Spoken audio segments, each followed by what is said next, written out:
Karena kita tidak bisa mengetahui kehendak Tuhan kita, itu sebabnya kita jadi mengikut. Ikut-ikut saja, pelayanan ini, pelayanan itu, ngikut. Gereja yang satu buat ini, kita ikut buat ini juga. Gereja yang lain buat itu, kita buat itu juga. Kita tidak pernah tahu harus kemana tujuan atau pelayanan yang Tuhan percayakan kepada kita. Nah, sebelum lebih jauh kita melihat ini, apa yang akan terjadi kalau kita ini mampu mendatangkan kerajaan surga itu ke bumi? Mari kita buka Yesaya pasal 11. Yesaya 11, saudara perhatikan. Oh, ada hal yang sangat luar biasa di situ. Yesaya pasal yang ke-11. Judulnya apa Alkitab saudara? Apa judulnya? Raja Damai yang akan datang. Yesaya 11. Nah, bicara kerajaan surga yang kita harus datangkan ke bumi, kita pindahkan surga ke bumi, maka bicara kerajaan surga harus bicara rajanya, bukan? Betul nggak? Ada kerajaannya, nggak ada rajanya, sama dengan saudara punya Mercy, walaupun tipe terbaru tapi nggak pakai mesin. Untuk apa beli Mercy seperti itu? Nah, ini yang diharapkan oleh dunia. Sungguh luar biasa, saudara. Yesaya 11. Saya belum baca semuanya, tapi saya akan baca ayat yang ke-6 mulai. Apa yang terjadi kalau kerajaan itu datang? Nah, dengan sendirinya kalau kerajaan itu datang, rajanya pun pasti ikut ada. Betapa besarnya kekuasaan gereja, betapa besarnya harapan Tuhan kepada gereja, dan betapa sungguh-sungguh seriusnya dunia menantikan gereja buat sesuatu. Katakan amin. Saya mau tekankan ini berkali-kali. Betapa seriusnya dunia mengharapkan gereja. Jujur saudara, jujur. Walaupun tidak semua saudara, maaf kalau saya katakan ini, yang pernah membaca semua kitab suci agama-agama, saya pun juga belum. Tapi yang besar-besar saya pernah membacanya dan mengerti intinya. Ternyata hanya Alkitab, yaitu kitab sucinya agama Kristen, yang bicara tentang perdamaian paling kuat daripada yang lain-lain. Bahkan simbol merpati yang dipakai oleh dunia itu diambil dari Alkitab. Bahkan Tuhan yang mana di antara semua agama di dunia yang Tuhannya menyebut aku ini Raja Damai? Ngerti gak kata ini? Yang lain marah pakai pedang, yang lain marah pakai ini, pakai itu. Nah, kalau begitu saudara, gereja harus sadar bahwa semua perbuatan kasih dan tindakan kasih itu adalah unsur damai, adalah unsur daripada kasih itu sendiri. Maka gereja adalah satu-satunya lembaga yang mampu membuat dunia ini jadi seperti surga.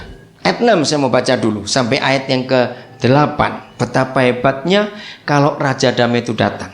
Serigala akan tinggal bersama domba, dan macan tutul akan berbaring di samping kambing. Saudara, secara logika, jujur, mungkin gak ini terjadi? Tidak. Mana bisa? Serigala kumpul domba, dombanya dimakan, mustahil. Mana mungkin macan tutul kumpul kambing, kambing gak dimakan? Tidak mungkin secara logika. Tapi terpujilah Tuhan, justru ini firman yang gereja harus wujud nyatakan di dunia ini. Katakan amin. Bahwa serigala bertobat, macan tutulnya juga bertobat. Kalau mereka nggak bertobat, dimakan habis ini yang lain. Anak lembu dan anak singa akan makan rumput bersama-sama. Bayangkan perubahannya.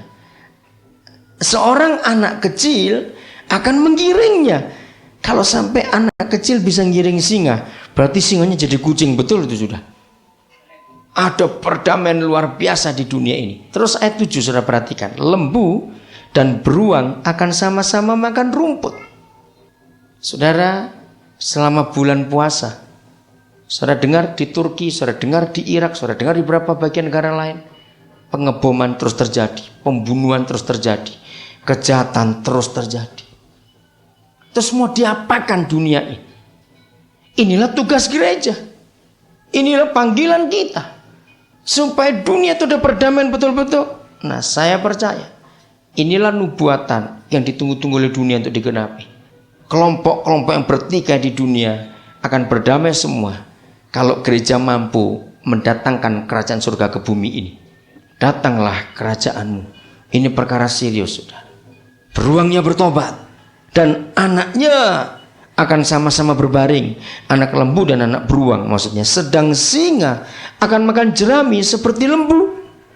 Anak yang menyusu akan bermain-main dekat liang ular tedung, dan anak yang cerai susu akan mengulurkan tangannya ke sarang ular beludak. Sampai ular-ular pun bertobat semuanya. Saudara, ini yang dirindukan oleh dunia.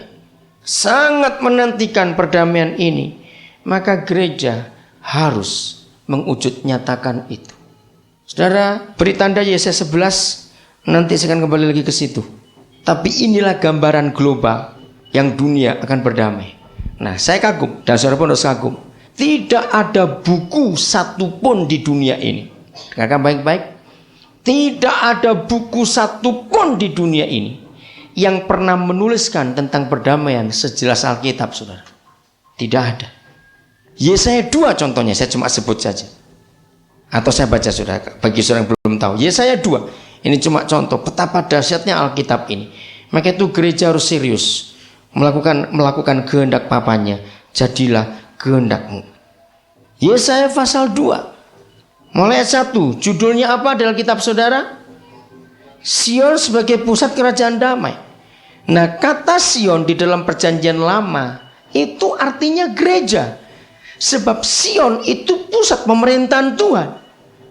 Nah, pada masa perjanjian baru, pusat pemerintahan Tuhan itu bukan di sorga, tapi di gereja. Katakan amin.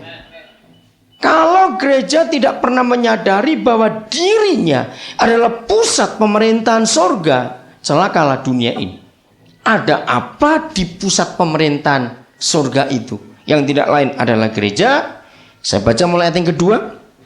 Akan terjadi pada hari-hari yang terakhir. Sekarang bukan lagi akan, tapi sedang terjadi karena ini sudah akhir-hari akhir. Betul? Gunung tempat rumah Yahweh akan berdiri tegak di ulu gunung-gunung dan menjulang tinggi di atas bukit-bukit.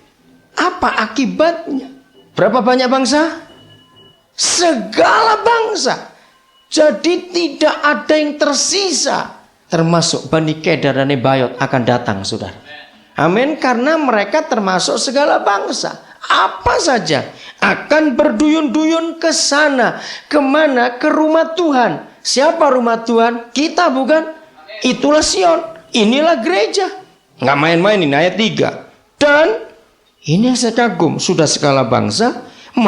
Sebut banyak suku bangsa akan pergi serta berkata, saling ngajak, mari kita naik ke gunung Yahweh, ke rumah Tuhan Yakub, supaya ia mengajar kita tentang jalan-jalannya dan supaya kita berjalan menempuhnya. Sebab dari gereja, saya ganti langsung, akan keluar apa? Pengajaran. Kata pengajaran bukan doktrin terjemahannya, saudara, tapi berkata jalan. Kenapa saya berani merubah itu? Karena kalimat yang berikut nanti kita akan melihat itu, supaya kita bagaimana? Maaf, tadi saya baca ayat berapa ya saya? Ayat ketiga. Saya ulangi lagi. Mari kita naik ke gunung Yahweh, ke rumah Tuhan Yakub, supaya ia mengajar kita tentang jalan-jalannya. Nah, jadi pengajarannya bukan doktrin, tapi jalan kehidupan. Bedakan itu. Doktrin itu buatan para teolog. Kalau jalan kehidupan itu Yesus. Itu bedanya. Doktrin itu selalu memecah belahkan. Kalau jalan kehidupan itu menyatukan. Pasti beda, saudara. Saya tidak anti teolog. Tapi kalau teolog tidak bertobat, maka terjadi kekacauan besar dalam gereja Tuhan. Sebab Tuhan gak bisa diilmukan dan gak bisa dilogikakan. Kata teologos itu gak mungkin. Dia itu kausa prima dan dia itu absolut.